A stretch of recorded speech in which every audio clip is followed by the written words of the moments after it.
The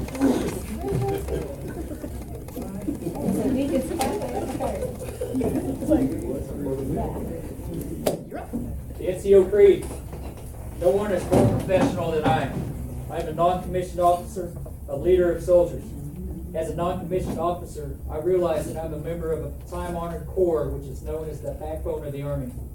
I am proud of the corps of non-commissioned officers and will at all times conduct myself so as I bring credit upon the corps, the military service, and my country, regardless of the situation in which I find myself.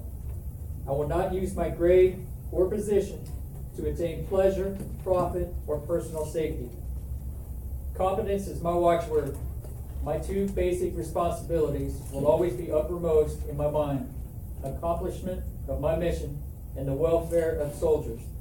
I will strive to remain tactically and technically proficient. I am aware of my role as a non-commissioned officer. I will fulfill my responsibilities inherent in that role. All soldiers are entitled to outstanding leadership. I will provide that leadership. I know my soldiers, and I will always place their needs above my own.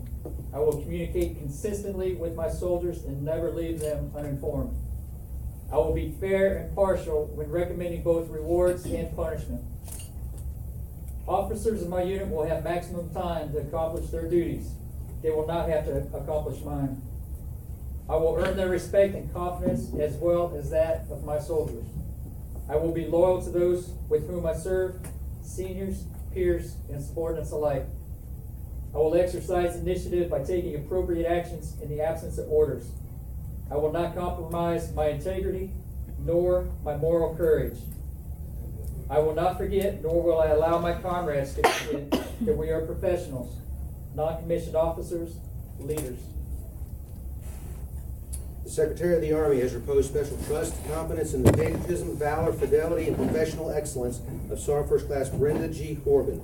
In view of these qualities, her demonstrated leadership potential, and dedicated service to the United States Army, she is therefore promoted from Sergeant First Class to Master Sergeant, effective April 1st, 2014. Signed, Gerald T. Mayer, Chief, DA Promotions.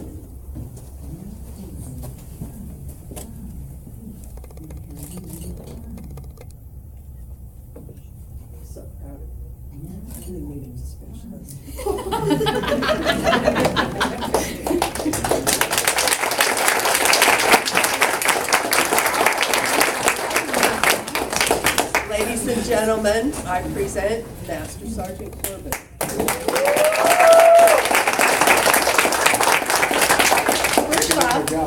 First off, this rank came from my team, D team, so thank you very much. As a matter of fact, when I go to my lovely station in Puerto Rico, this morning D gave me my first sergeant rank. And it's funny because I've been waiting a long time for a promotion, so I have a song that really kind of puts it in perspective for me. And the song, I don't know if you'll hear it in here in a minute, but I don't know if you've heard the song by Lady Antebellum, Compass. For me, that's really kind of where I feel like I come from, because it says, yeah, it's been a bumpy road, roller coasters high and low. Fill the tank and drive the car, pedal fast and pedal hard. You won't have to go that far. You want to give up because it's dark.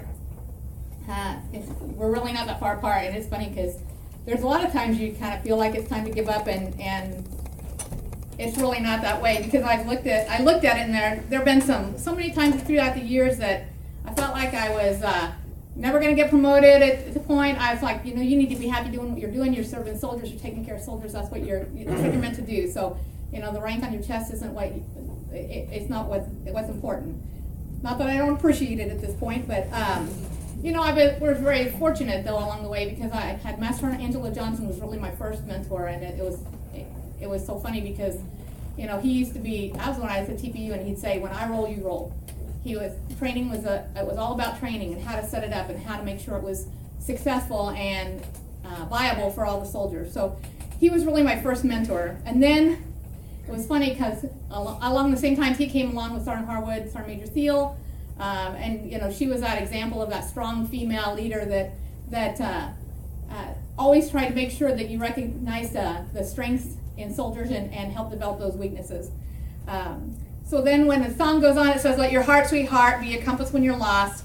You should follow it wherever it may go. When it's all said and done, you can walk instead of run, because no matter what, you'll never be alone. And really, realistically, I'm never alone. I've got a great support system here. I've had that great support system. And it's funny, you just don't know where the Army's going to take you and where you're going to find people that you've served with in the past, and it's such a small Army world. So, I kind of waited to get this promotion because I was waiting to see if Master Sergeant Katz or Sergeant Major Ortiz could come, because those guys were the ones who really have got me through on my last assignment. And when I had some struggles with my leadership, they were like, what you're doing what you have to do in order to make sure not only you are successful, but your team is successful, and that was what was really important. So when I was doing training development, those guys were the ones that were there for me. I don't think I have gotten it. The end will show those two battle buddies there that helped me make it through the RTEC.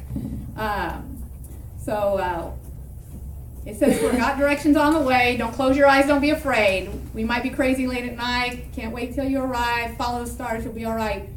So, all along the way, I've had those battle buddies. When I got here, I was so fortunate because I had Sergeant Knighton here. I've worked with her in the past. Sergeant Borgening, Sergeant Holler. A lot of people here that have helped me along the way, and you just never get anywhere by yourself. Sergeant Pulick and Sergeant Inman, my battle buddies along the way. And they're still there, and they're still helping me, and they're still there when I call. So, we're always fortunate to have those people there. So let your heart, sweetheart, be the compass when you're lost. And so a lot of times, it seems like I'm always in trouble for doing something one way or doing something another way. But in the end, I have to be able to sleep at night. And my heart says, hey, you got to take care of soldiers. It's taking care of soldiers one at a time. We used to talk about that all the time, taking care of the soldiers one at a time. And I feel like as long as you take care of soldiers, they give them the resources and the tools they need, they're going to do what the Army needs them to do. So, like I said, now I got a team. I have my tech team up back there that has helped me along the way. Got my support system here at ACAP. Now I'm getting ready to go on to Puerto Rico to the point I don't know a damn soul, don't know Spanish. So I got a great new challenge coming for me, unless something changes and we know orders change. I haven't got orders, but the selection, at least it's nice to be selected. So anyway, it's funny because anybody who's known me for a while knows I kind of come from an agricultural background. I was going to be a VOAG teacher once upon a time. And it's funny because I was looking at leadership quotes, and I found this one I thought was really interesting.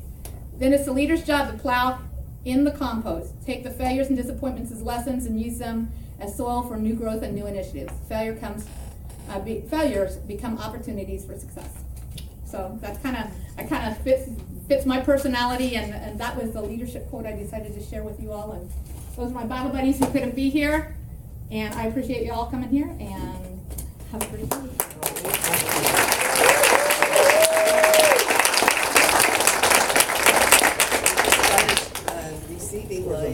And then we've got up in ACAP in the computer lab, we've got sandwiches and stuff up there, so you're all invited to come up and have a